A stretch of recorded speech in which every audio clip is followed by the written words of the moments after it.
And there we go, we got that sort of cleanup pass finished there. About 3 minutes to come back from this end to that end. Starting to get a little better, but we're running at 12 thou per revolution, so it's a pretty coarse finish. You know, shiny it may be, but it's you can hopefully tell, you know, it's nowhere near finished. So now we'll probably leave a small section, you know, as is down at this end, and now we'll come back and we'll do some finish passes at about 25 thou depth of cut with a couple different kinds of inserts, and we'll try to map that out somehow, and then hopefully that'll leave us about a uniform diameter, but with different inserts and perhaps different speeds and feeds. And then we'll just walk over the whole thing with the burnishing tool and see what we come up with.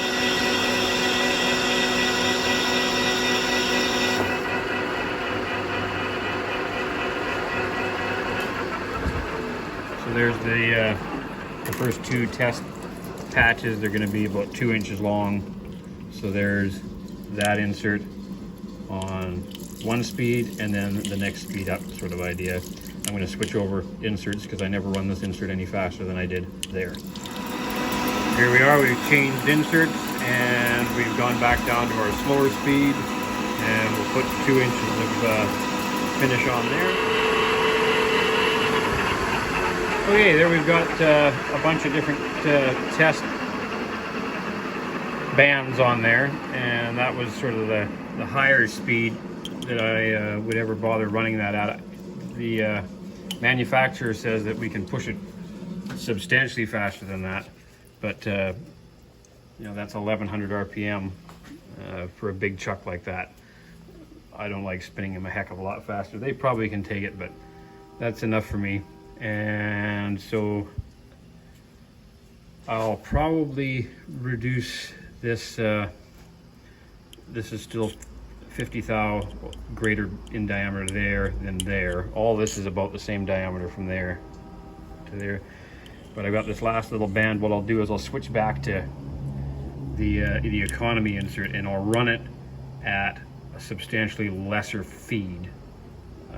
I'll explain all these speeds and feeds in a minute here. Okay, now we've cleaned the camera off a little bit, so hopefully it shows up better. So that's that insert there at about 350 RPM, 8/1000th of an inch per revolution, and it's okay, but it's not great. It's got lots of sort of dull patches on it. Boosted up to 525, and it's you know, a little shinier. Not bad, pretty good for a economy insert.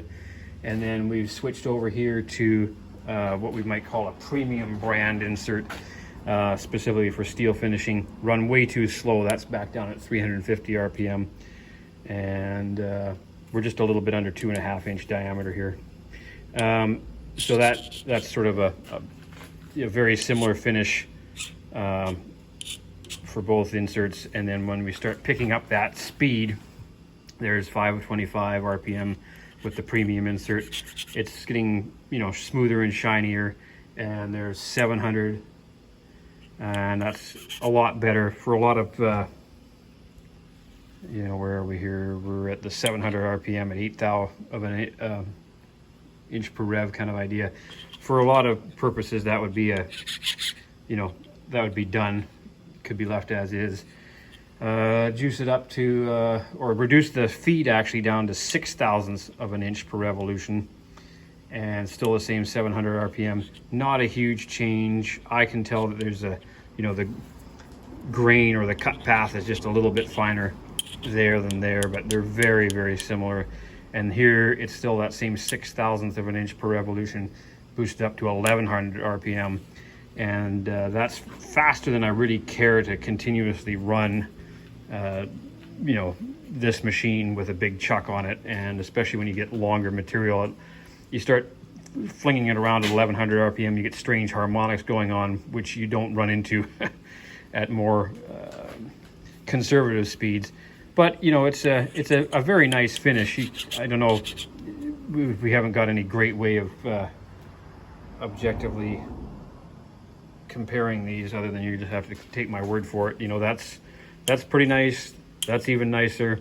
And then we switched back at the very end to this economy brand insert at 0.04 of an inch per revolution and 350 RPM here. And it you know, it is a little bit smoother, but the visual appearance isn't it really any different from there to there. So there's 0.08 of an inch per revolution, and there's 4.